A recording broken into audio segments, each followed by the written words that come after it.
ma come ogni cerimonia di premiazione c'è quel momento in cui il podio va riempito,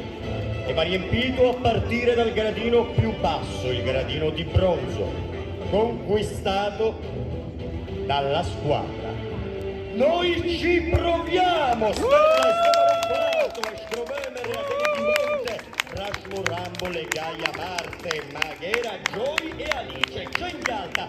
I ragazzi ci hanno provato e ci sono riusciti, e sono loro a vestire la prima medaglia di questa cerimonia, la medaglia di bronzo, meritatamente conquistata a testimonianza della loro posizione in classifica,